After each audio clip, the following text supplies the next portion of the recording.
이 시간 함께 은혜 나눌 하나님의 말씀은 고린도전서 9장 26절에서 27절의 말씀입니다.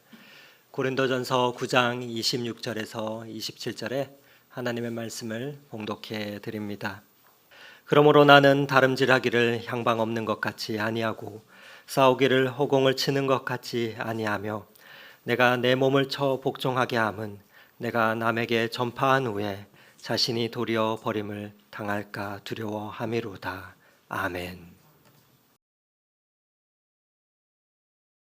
오늘 우리에게 주어진 하나님 말씀 가지고 또 깊은 하나님의 은혜를 경험하고 또 그리스도인으로서 어떻게 살아야 될까, 그것을 다짐하는 좋은 시간 되길 원하는데요. 오늘 우리가 함께 읽은 하나님의 말씀은 바울의 고백적인 신앙 고백과도 같은 내용입니다. 사실 신앙생활을 한다, 종교 생활을 한다라고 하는 것을 생각해 볼 때에는 그저 어떤 진리를 깨닫기 위하여, 어떤 지혜를 얻기 위하여 부단한 노력을 하는 것을 생각하실지 모르겠습니다. 그래서 많은 종교가들은 수행이라는, 고행이라는 것을 자신의 삶에 대입하여 살아갈 때가 많습니다. 그래서 곡기를 끊기도 하고 또 잠을 자지 않기도 하고 눕지도 않고 그렇게 고통스러움을 스스로의 몸에 안고 살아가는 것, 그것을 통해 결국 얻고자 하는 것이 무엇인가 하면 어떤 큰 깨달음, 그것을 원하기 때문에 그런 일들을 하는 것은 아닐까, 그런 생각을 합니다. 심리학에도 비슷한 개념이 있습니다. 자기를 찾아 떠나는 여행이라는 개념이 있는데요. 우리는 누구일까 도대체? 나는 도대체 어떤 사람일까? 그것에 대하여 우리는 가끔 모호함을 느낄 때가 참 많습니다. 분명히 내가 어떤 뜻을 세우고 이렇게 살아가면 좋은 인생 될 거다라고 생각했는데 느닷없이 다가오는 내 안에 있지 않은 것 같은 그런 나의 모습, 그걸 바라보면서 내 안에 참 무수한 나가 많구나라는 생각을 할 때가 많거든요. 그래서 심리학을 말하는 이론가들은 자기를 찾아 떠나는 여행을 일컬어 밤에 떠나는 항해라고 부를 때가 많았습니다. 게다가 이 항해는 나침반도 없어요. 키도 없어요. 마치 방주처럼 흐르는 대로 흘러가는 것, 그런 느낌을 가질 때가 많거든요. 그래서 자신을 분석해 나간다, 자신을 해체해 나간다, 그런 여러 가지 활동을 하면서도 이게 도대체 종착지는 어딜까? 우리는 어디를 향해 가는 것일까? 그것에 대하여 여전히 아주 깊은 어둠 속에 있는 것 같은 느낌을 가질 때가 많다는 겁니다. 사실 종교 수행가도 그렇고 심리학에서 말하는 자기를 찾아가는 것도 그렇고 생각해 보면 목적이 불분명하다. 도대체 우리는 어디로 향해 가는 것일까? 라고 하는 의구심을 가질 때가 참 많은 것 같습니다. 그런데 기독교에서 말하는 신앙생활이라고 하는 것은 그와 흡사한 모습이 많지만 한 가지 중요한 다른 점이 있습니다. 그게 무엇인가 하면 이미 우리 안에 목적이 담겨 있다는 겁니다. 이미 우리 안에 진리가 담겨 있다는 겁니다. 그래서 우리는 목적을 잃어버린 사람처럼 나아가는 것이 아니라, 향방을 잃어버린 사람처럼 나아가는 것이 아니라 우리 안에 분명한 목적과 분명한 깨달음, 이 지혜를 간직하고 살아가는 것, 그것이 기독교가 말하는 종교생활, 신앙생활의 핵심입니다. 그래서 이 진리를, 이 깨달음을 어떻게 우리는 담고 살아갈 수 있는 것일까? 그래서 진리를 담은 실존으로서의 삶이라고 하는 것이 기독교 신앙생활의 아주 중요한 핵심이 되는 것입니다. 어떻게 하면 우리는 진리를 담고 살아갈 수 있을까요? 그렇다면 이 진리의 특징을 좀 이해할 필요가 있는데요. 왜 이 교회의 역사를 쭉 살펴보다가 보면 교회가 분리가 되기도 했는데요. 한쪽은 이제 동방교회라, 또 다른 한쪽은 서방교회라 이렇게 나눠지는 분열의 역사가 있기도 합니다. 근데 이 서방교회에서는 성경 다음으로 많이 읽었던 아주 중요한 책이 존 버년이 쓴 철로 역정이라는 글입니다. 이 책인데, 그래서 순례자가 기독교도인 크리스찬이 어떻게 살아가야 되는가, 그것에 대하여 쭉 적어두었습니다. 이런 유혹도 받고 저런 여러 가지 범죄함에 대하여 유혹도 받기도 하지만 그것을 이겨내고 어떻게 이 진리를 담은 그리스도인으로서, 이 보배로운 은혜를 담은 사람으로서 살아갈 수 있을까, 그것을 묵상했던 겁니다. 동방교회에서는 이 존 버년의 철로 역정보다는 요한 클리마쿠스라고 하는 사람, 이 클리마쿠스라고 하는 라틴어인데요. 사실 이 라틴어는 헬라어에서 왔습니다. 이 단어의 뜻은 사다리인데요. 사다리의 요한이라는 사람이 쓴 책이 있습니다. 거룩한 등정의 사다리라는 책이 있는데, 이 글을 보면서 30단계의 계단을 올라가듯이, 사다리의 그 칸 하나하나를 올라가듯이 그 계단을 올라가는 삶을 생각해 보면서 이 보배로운 은혜, 그리스도 은혜, 십자가의 은혜를 담은 실존으로서, 담은 인생으로서 이렇게 살아야 됩니다 라고 하는 글들을 읽었던 겁니다. 근데 존 버년도 그렇고요, 이 요한 클리마쿠스라는 사람도 그렇고요, 어떻게 생각해 보면 대단한 삶을 살았던 사람들입니다. 이 사다리의 요한, 클리마쿠스 요한은 세상에 40년 동안 혼자 살았습니다. 그리고서 이 보배로운 이 은혜를, 질그릇과 같은 나 자신에 담겨 있는 이 보배로운 은혜를 고스란히 이걸 보존하기 위해서 어떻게 하든지 홀로 있어야 된다고 생각했던 겁니다. 이걸 보존하기 위해서, 어떤 유혹으로부터 나를 지키기 위해서, 또 어떤 범죄함으로부터, 죄의 유혹으로부터 나를 지키기 위해서, 이 보배를 지키기 위해서 그렇게 살아냈던 거거든요. 근데 이 동방교회와 서방교회에서 모두 읽혔던 책 한 권이 있었는데, 그게 토마스 아켄피스라는 사람이 쓴 그리스도를 본받아라는 책입니다. 이미타치오 크리스티, 그리스도를 본받아. 그 책에도 보면 여러 가지 이야기들을 통해서 어떻게 하면 유혹이 많은 인생이, 선과 악이 공존하는 인생이 도대체 이 진리를 담은 채 살아갈 수 있을까? 그것은 우리 주님을 닮아가는 길밖에 없습니다. 그런 얘기를 하고 있는 거거든요. 근데 이 진리라고 하는 것에는 특징이 있더라는 겁니다. 어떤 특징인가 하면 세 가지를 이야기를 했는데, 첫 번째는 유동적이더라는 겁니다. 아주 흘러가는 그런 유연함이 있더라는 겁니다. 두 번째는 역동적이라는 겁니다. 그리고 마지막 세 번째로는 창조적이더라는 겁니다. 근데 이 어렵게 말씀을 드렸잖아요. 지금 유연한 것, 또 역동적인 것, 또 창조적인 것, 생각해 보면 굉장히 어려운데요. 단 한마디로 표현했던 말이 유기체성, 이걸 좀 더 쉽게 말하자면 살아있다는 겁니다. 그래서 조금 어려운 말입니다. 진리를 진리라고 말하는 순간 더 이상 진리가 아니다, 이런 얘기를 하게 된 겁니다. 진리는 어떤 틀에 갖춰지는 개념이 아니라는 겁니다. 이 진리라고 하는 개념을 누군가가 정의한다면, 누군가가 명제로 그냥 한마디로 표현한다면 그것은 더 이상 진리가 아닐 수 있다는 겁니다. 왜냐하면 진리는 유동적이기 때문에, 그리고 역동적이고 창조적이기 때문에 그렇더라라는 겁니다. 그거 생각해 보면 이게 살아있다라고 하는 건 굉장히 무엇인가 한마디로 표현하기가 어렵다는 얘기거든요.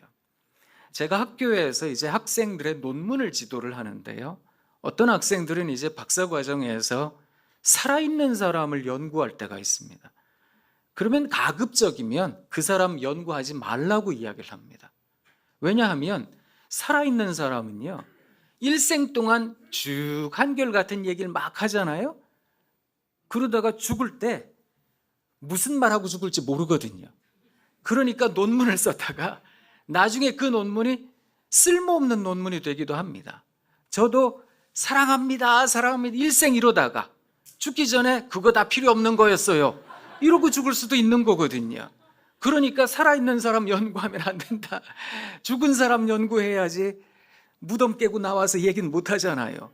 그러니까 살아있다라는 것은 무엇인가 한정하는 게 굉장히 어려운 겁니다. 그 진리를 담은 사람, 이런 특성을 가지고 있는, 살아있다라고 하는 특성을 가지고 있는 진리를 담은 사람, 그는 어떻게 살아야 될까? 그래서 많은 기독교 수행자들이 어떤 말씀을 곱씹어 생각했는가 하면 히브리서 4장 12절에 있는 말씀을 곱씹어 생각했던 겁니다. 제가 화면에 띄워드릴 테니까 한번 우리가 같이 읽어보도록 하겠습니다. 시작. 하나님의 말씀은 살아있고 활력이 있어 좌우의 날선 어떤 검보다도 예리하여 혼과 영과 및 관절과 골수를 찔러 쪼개기까지 하며 또 마음의 생각과 뜻을 판단하나니. 하나님의 말씀은 살아있다는 겁니다. 그래서 누군가가 이게 하나님의 말씀입니다, 이것만이 하나님의 말씀입니다, 다른 것은 하나님 말씀 아닙니다, 이것은 하나님의 말씀이 아닐 개연성이 크다는 겁니다. 다만 그 하나님의 말씀, 살아있는 이 하나님의 말씀을 담은 우리가 어떻게 살아야 될까요? 이 말씀의 능력을 받은 사람들은 자신의 혼과 영이 깨트려지는 것을 경험해야 된다는 겁니다. 게다가 관절과 골수마저 찔러 쪼개져야 되는 것을 경험하셔야 된다는 겁니다. 히브리 전통에 의하면 관절과 골수라는 말은 우리 몸 구석구석을 뜻하는 말입니다. 그러니까 살아가다가 보면 인생인지라 여기도 아프고 저기도 아프잖아요. 그러면 어느덧 자기도 모르는 사이에 나는 늙었으니까, 나는 병들었으니까, 그래서 난 이런 것도 못하고 저런 것도 안 돼요, 스스로가 자신을 한정할 때가 많거든요. 영적으로도 마찬가지입니다. 어떤 상황이 반복되어 나타나면 나 같은 건 필요 없는 인생인가 봐, 주님이 날 버리셨나 봐. 혼도 마찬가지입니다. 어렵고 힘든 일을 경험하면 사람들은 컴플렉스를 경험하고요, 또 마음속에 어떤 모난 마음도 갖고요, 분노도 갖고요, 그렇거든요.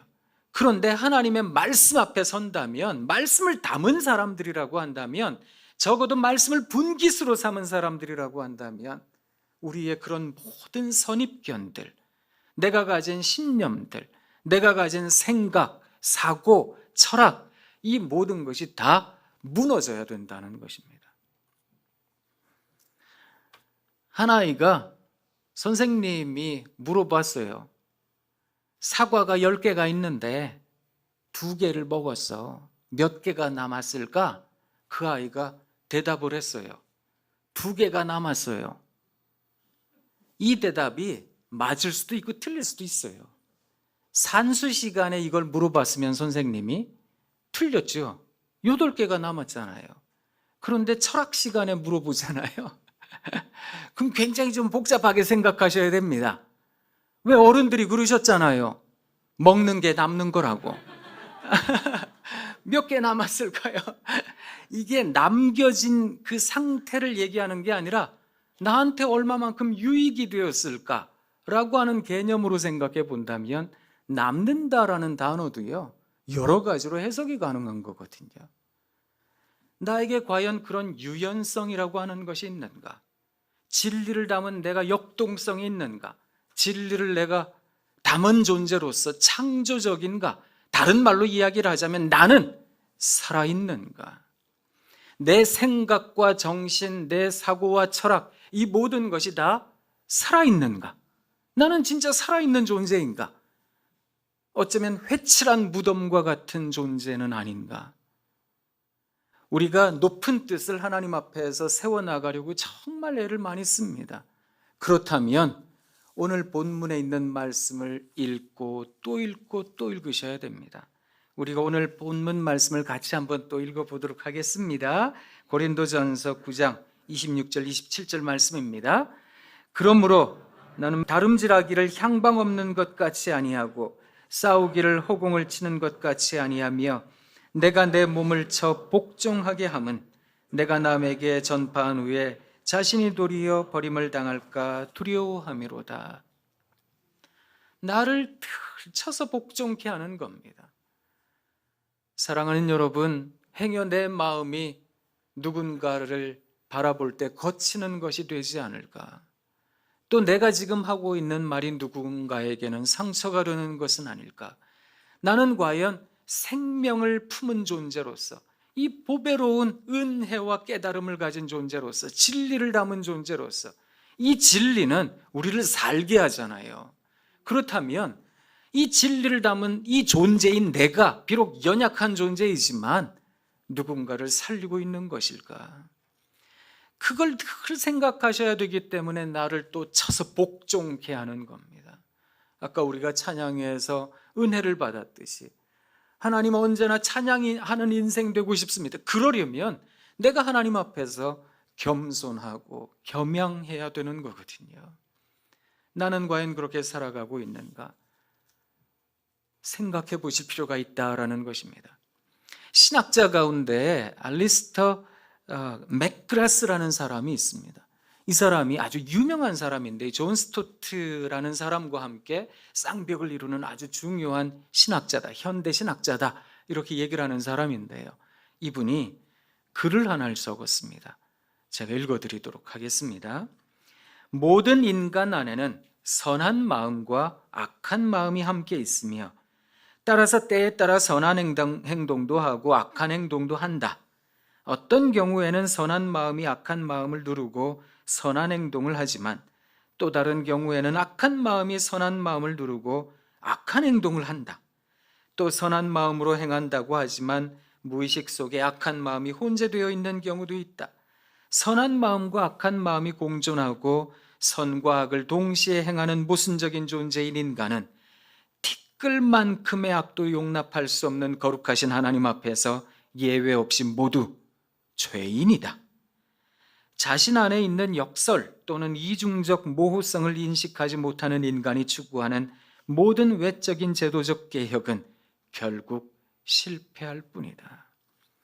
글이 좀 어렵지만 잘 이해하셨는 줄 믿습니다. 사랑하는 여러분, 우리 스스로가 갖고 있는 생각조차 하나님 앞에서는 다 죄된 생각들입니다. 심지어 우리가 말하는 높은 뜻도 죄인의 생각일 수 있다는 것입니다. 그에 대한 감각을 우리가 갖지 못하면 우리가 하고자 하는 모든 개혁은 다 헛된 것이라는 겁니다. 그래서 날마다 나를 쳐서 복종케 하는, 그래서 내 마음이 말랑말랑합니다. 유연합니다. 역동적입니다. 창조적입니다. 하나님, 제 마음이 살아있습니다. 그런 마음으로 하나님 앞에 날마다 나아가셔야 된다라는 것입니다. 그래서 로마서 7장 21절로 24절에 바울이 이렇게 고백합니다. 그러므로 내가 한 법을 깨달았노니 곧 선을 행하기 원하는 나에게 악이 함께 있는 것이로다. 내 속사람으로는 하나님의 법을 즐거워하되 내 지체 속에서 한 다른 법이 내 마음의 법과 싸워 내 지체 속에 있는 죄의 법으로 나를 사로잡는 것을 보는도다. 오호라, 나는 곤고한 사람이로다. 이 사망의 몸에서 누가 나를 건져내랴. 하나님, 저를 불쌍히 여겨주십시오. 하나님, 저를 불쌍히 여겨주십시오. 저는 그저 죄인입니다. 이 죄인이라는 말이 단지 어떤 기독교인들이 하는 사교적 용어가 아니라 그냥 모였을 때 하는 어떤 인사치레로서의 말이 아니라 스스로를 쳐서 복종케 하는 진심 어린, 진정 어린 고백이어야 한다는 것입니다. 하나님, 저는 죄인입니다. 그런 인식으로 살아가는 겁니다. 그런 생각으로 말을 하고 그런 마음으로 사람들을 만나고 그런 생각으로 일도 하는 것, 그것이 보배를 담은 질그릇의 삶의 모습이어야 된다는 것입니다. 돌아가셨는데 연세대 명예교수셨던 민영규 교수님이 떨리는 지남철이라는 시를 쓰셨어요. 제가 이 시를 읽어드릴게요. 한번 잘 들어보세요. 북극을 가리키는 지남철은 무엇이 두려운지 항상 바늘 끝을 떨고 있다. 여윈 바늘 끝이 떨고 있는 한 그 지남철은 자기에게 지워진 사명을 잊지 않고 있음이 분명하며 바늘이 가리키는 방향을 믿어도 좋다. 만일 그 바늘 끝이 불안한 전율을 멈추고 어느 한쪽에 고정될 때 우리는 그것을 버려야 한다. 더 이상 지남철이 아니기 때문이다. 되게 좋지요? 네. 제가 제 아내한테 설교 준비하면서 떨림 하면 무슨 생각이 드느냐 그랬더니 당신 커피잔 들고 있다가 떨어가지고 쏟은 거 생각났다고 그러던데요. 제가 수전증이 아니고요. 아직 젊은 사람인데 나도 모르게 떨릴 때가 있더라고요. 이 사이요. 근데 그런 게 아니고요. 내 마음이 진리를 담았다는 떨림 말입니다. 그 전율 말입니다. 내 안에 예수 그리스도 귀한 보배를 담았습니다. 그렇다면 난 떨려야죠. 날마다. 나 같은 인생이 무엇이건데, 나 같은 부지런이 같은 인생이, 먼지 같은 존재가 이 보배를 담았다는 겁니다. 너무너무 고맙습니다. 하나님 감사합니다. 이 감격적 고백으로 날마다 떨리듯 살아가는 겁니다. 그 떨림을 잃어버리는 순간 우리는 제 기능을 잃어버린 존재가 된다는 겁니다. 근데 사실 그 지남철 잘 모르는 분도 계실 수 있는데 이게 나침반이라고 흔히들 알려져 있는 겁니다. 사실 이게 자석을 말하기도 하고요. 지남침이라고 그러기도 하는데 왜 남쪽을 가리키는 걸까? 지북철이 아니라 왜 지남철일까? 그런 것도 또 재미있는 상상이기도 한데요. 여하튼 이 자기장이나 지구 천체 이런 것들을 생각할 때 떨리면서 결국에는 가리키는 곳, 이것이 있어야 된다는 건데요. 우리의 삶에 떨림이 있어야 되겠습니다. 그래서 저 사람 보니까 참 하나님 계신 것 같아. 저 사람 보니까 교회 다니는 사람은 진짜 그렇구나. 하나님이 계신 것 같아. 그런 떨림이 우리들에게 가득하길 원합니다. 이런 떨림을 가진 사람들 있잖아요. 그런 사람들이 살아가는 삶에서 잊지 않고 하고자 했던 덕목이 두 가지가 있습니다. 바울도 그러했고요. 그리고 아까 말씀드렸던 사다리의 요한도 그랬고, 토마스 아켄피스도 그랬고, 존 버년이라는 사람도 그랬고, 이런 신앙인들이, 우리들의 신앙의 선배들이 보여주고자 했던 덕목 두 가지였는데, 첫 번째는 하나님의 영광을 위한 삶을 살고자 했다는 겁니다. 그래서 고린도전서 10장 31절에 바울이 했던 말을 늘 마음에 새겼어요. 제가 말씀드립니다. 그런즉 너희가 먹든지 마시든지 무엇을 하든지 다 하나님의 영광을 위하여 하라. 먹을 때도 떨림이 있습니다. 마실 때도 떨림이 있습니다. 그래서 진리를 담은 존재로 먹든지 마시든지 걸어가든지 뛰어가든지 일을 하든지 쉬든지 우리 주님의 모습을 본받기를 원했던 겁니다. 우리 주님이라면 어떻게 하셨을까? What would Jesus do? WWJD. 예수님이라면 어떻게 하셨던 것일까? 그것을 날마다 생각하며 그리스도의 영광을 위하여, 우리 하나님 영광을 위하여 떨렸던 겁니다. 그래서 얼른 회개할 줄 알았습니다. 얼른 하나님 앞에 설 줄 알았습니다. 인생인지라 악이 있지요. 또 범죄함이 있습니다. 나도 모르게 악한 생각이 들고 또 나쁜 얘기할 때도 있고요. 그렇지만 얼른 하나님께로 돌아와서 또 한 번 더 하나님, 죄인입니다. 저를 용서해 주세요 하나님. 그런 떨림을 가지는 겁니다. 그리고 이들이 가지고자 했던 또 실제로 살아갔던 두 번째 중요한 고백적 덕목은 이게 굉장히 어려운 거기도 한데요. 손해를 감수하는 삶이었습니다. 그래서 이들은 베드로 선생님이 가르쳐준 말씀을 담았어요. 아까는 바울 선생님이 가르쳐준 거, 이제는 베드로 선생님이 가르쳐준 건데요. 2장 20절, 베드로전서 2장 20절입니다. 말씀드리겠습니다. 죄가 있어 매를 맞고 참으면 무슨 칭찬이 있으리요. 그러나 선을 행함으로 고난을 받고 참으면 이는 하나님 앞에서 아름다우니라. 그래서 신앙인들은 아름다운 사람들이어야 합니다. 어떻게 아름다우냐고요? 잘못해서 벌 받으면 그건 당연한 거고요. 그런데 착했어요. 신실했어요. 그런데 어려움을 당합니다. 그 모습이 참 아름다운 모습이라는 겁니다. 사실 중세 시대를 넘어오면서 이 수도원 운동을 했던 많은 사람들, 그들은 어떻게 하든 이 질그릇에 담긴 보배를 안전하게 이걸 이어가기 위해서 혼자 살기도 하고, 세상에 여러분 토마스 아켄피스라는 사람은요 70년을 수도원에서 나오질 않았습니다. 얼마나 대단한 사람인지요. 이렇게 살았거든요. 그런데 종교개혁가 시대 때부터 어떤 인식을 가졌는가 하면, 우리가 비록 질그릇이지만 하나님 앞에서 손해보는 삶을 조금 더 적극적으로 살기 위해서 이들은 세상으로 나가길 원했던 겁니다. 그래서 사람들과 만나면서 여기서도 손해보고 저기서도 어쩌면은 마음 아픈 이야기도 듣고 또 그런 경험도 하고, 그러면서 내 안에 담긴 이 보배를 제가 하나님 이걸 쏟지 않겠습니다. 이걸 버리지 않겠습니다. 흙과 같은 나지만 하나님 이것을 잘 유지 보존하겠습니다. 그렇게 살아가는 것을 아주 중요하게 여겼거든요.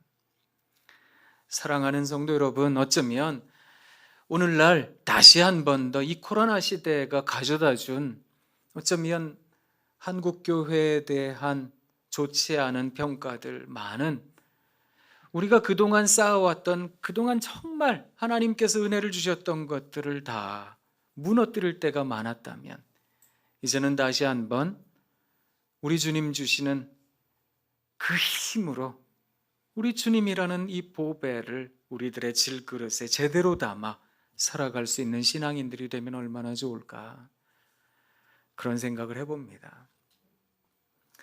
그 간디라는 사람에게 애기 엄마가 애기를 데리고 왔대요. 와가지고 아유 선생님, 우리 애가 얼마나 사탕을 많이 먹는지 사탕 좀 못 먹게 얘기 좀 해주세요. 그랬대요. 그랬더니 간디가 아이고 지금 얘기 드리긴 좀 뭐하고요, 한 달 뒤에 다시 오세요. 그랬대요. 한 달 뒤에 이 모자가 다시 왔대요. 그때 간디가 얘야 사탕 먹는 게 이도 썩고 안 좋은 것 같아, 먹지 마, 이렇게 얘기를 했대요. 엄마가 이제 궁금한 거죠. 아니 왜 그 말을, 뭐 대단한 말도 아닌데 그 말을 왜 한 달 전에 얘기해 주시지 그러셨어요? 그랬더니 간디가 이렇게 얘기를 했답니다. 그때는 저도 사탕 먹고 있었거든요. 근데 저도 말씀 준비하면서 그런 생각 많이 합니다. 너는 살고 있냐? 너나 잘하세요. 이런 생각하거든요. 아유, 말씀 증거하면서 한 달만이라도 이렇게 살면 얼마나 좋을까. 그런 생각 많이 합니다. 저도 열심히 살아내겠습니다. 우리 사랑하는 독서 공동체 가족 여러분, 같이 한번 힘내서 이렇게 하나님의 영광을 위한 삶, 손해를 감수하는 삶, 그걸 위해서 나를 쳐서 복종케 하는, 우리는 향방 없는 존재가 아니잖아요. 우리는 목적이 분명하잖아요. 내 안에 질그릇에 이 보배가 담겼잖아요. 그러니까 이 보배로운 예수 그리스도를 우리가 말씀을 분기수로 삼았으니까 우리의 다음 세대에 전해줘야 되는데요. 그러려면 우리 안에 담긴 보배와 나 사이에 일치성이 있어야 되겠다는 겁니다. 그걸 위해 노력하는 우리 모두가 되길 원합니다. 기도하겠습니다. 하나님 참 고맙습니다. 사랑하는 독서교회 가족들과 함께 하나님 말씀 속에서 또 한 번 더 은혜를 누리고 또 한 번 더 다짐해 봅니다. 하나님, 보배를 담은 떨림을 잃지도 않고 잊어버리지도 않는 우리 모두가 되게 하옵소서. 그래서 언제나 하나님 은혜 안에 전율할 줄 아는, 기뻐할 줄도 알고 은혜 받을 줄도 아는 좋은 그리스도인들 되게 하옵소서. 예수님 이름으로 기도합니다. 아멘.